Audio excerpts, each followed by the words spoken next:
ఒక్క నరేందర్ రెడ్డి కాదు, నేను కూడా చెప్తున్నా 37 రోజులు కాదు, నీకు దమ్ముంటే 370 రోజులు పెట్టుకో, ఫరక్ పడేదేం లేదు, భయపడేటోడు ఎవడు లేడు. కానీ నువ్వు ఇచ్చిన ప్రతి మాట నిలబెట్టుకో, నువ్వు ఇచ్చిన ప్రతి హామీ ప్రజలకు ఇచ్చింది నిలబెట్టుకో. నిలబెట్టుకోకపోతే మేము అడుగుతూనే ఉంటాం, ఎంటాడుతూనే ఉంటాం. రైతుల తరపున, ఆడబిడ్డల తరపున, పేద ముసలి వాళ్ళ తరపున కొట్లాడుతూనే ఉంటాం. ఆఖరిగా ముసలోళ్ళం కూడా మోసం చేసిండు. అవ్వా నీకు కేసీఆర్ ని ఒక్కనికే ఇస్తుండు ఇంట్లో 2000, నేను అవ్వకు తాతకి ఇద్దరికి ఇస్తా, ఆయన 2000 ఇస్తుండు, నేను 4000 ఇస్తా అన్నాడు. ఒక్కలకి ఇస్తుండు కేసీఆర్, నేను ఇద్దరికి ఇస్తా అని చెప్పిండు. ప్రభుత్వ ఉద్యోగుల తల్లిదండ్రులు ఉంటే వాళ్ళకు కూడా ఇస్తా అని చెప్పిండు. వస్తున్నాయా మరి 4000? ముసలోళ్ళు చెప్పాలి, వస్తున్నాయా 4000? ఎక్కడ 4000 ఎక్కడిది? ఉన్న 2000 2 నెలలకు కొట్టిండు. 2 నెలల ఉన్న 2000 కూడా కొట్టినోడు రేవంత్ రెడ్డి. ఆ ముసలోళ్ళను కూడా వాళ్ళ చేతిలో ఉన్న ఆసరా కట్టెను కూడా గుంజుకున్నాడు రేవంత్ రెడ్డి. అందుకే నేను అంటున్నా, ఇక ఆయన మాటలకు హద్దు లేదు, నోటికి ఏమస్తే అదే మాట్లాడతాడు. ఎవడన్నా ప్రపంచంలో ముఖ్యమంత్రి పదవిలో కూర్చున్నాడు మంది కూటిన బిడ్డలు మా బిడ్డలు అని చెప్పుకుంటాడా అమ్మ? మంది కూటిన బిడ్డలు మా బిడ్డలు అని చెప్పుకుంటున్నావు చూసిరా? కేసీఆర్ ఇచ్చిన ఉద్యోగాలు కూడా నేను ఇచ్చినా అని చెప్పుకుంటున్నాడు నిన్న ఢిల్లీలో.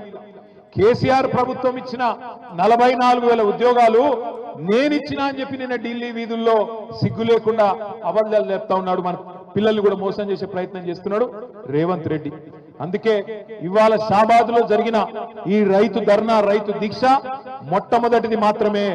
రేవంత్ రెడ్డి ప్రభుత్వానికి మేము చేసే విజ్ఞప్తి, 26 జనవరి నుంచి నువ్వే చెప్పినావు 15,000 అనే మాట, బరాబర్ 15,000 ఇయ్యాలి. కౌలు రైతులకు కూడా ఇస్తా అని చెప్పినావు. 22 లక్షల మంది కౌలు రైతులకు నేను రైతు బంద్ వేస్తా అని చెప్పినావు. భూ యజమానులకు అలగిస్తా, కౌలు రైతులకు అలగిస్తా అని నువ్వే చెప్పినావు. మాట నిలబెట్టుకోవాలి. కౌలుదారులకు కూడా నువ్వు చెప్పినట్టు 15,000 ఇయ్యాలి. అదే విధంగా నువ్వు ఇంకో మాట ఇచ్చినావు, భూమి జాగా లేనోళ్లకు, రైతు కూలీలకు నెలకు 1000 రూపాయల చొప్పున సంవత్సరానికి 12,000 ఇస్తా అని చెప్పినావు. బరాబర్ రైతు కూలీలకు కూడా 12,000 రూపాయలు ఇచ్చి తీరాలి. రైతు కూలీలకు ఇయ్యాలి, కౌలు రైతులకు ఇయ్యాలి, భూ యజమానులకు ఇయ్యాలి. ఆ రోజు రేవంత్ రెడ్డి ఒక డైలాగ్ కొట్టిండు, 2 పంటలకు కాదు 3 పంటలకు ఇయ్యాలన్నాడు. 2 పంటలకు కాదు 3 పంటలకు రైతు బంద్ ఇయ్యాలన్నాడు. నేను ఒకటే అంటున్నా, రైతుల తరఫున, ఎందుకంటే రైతు కులం లేదు, రైతుకు మతం లేదు, అన్ని కులాలోళ్ళు ఉంటారు, అన్ని మతాలోళ్ళు ఉంటారు.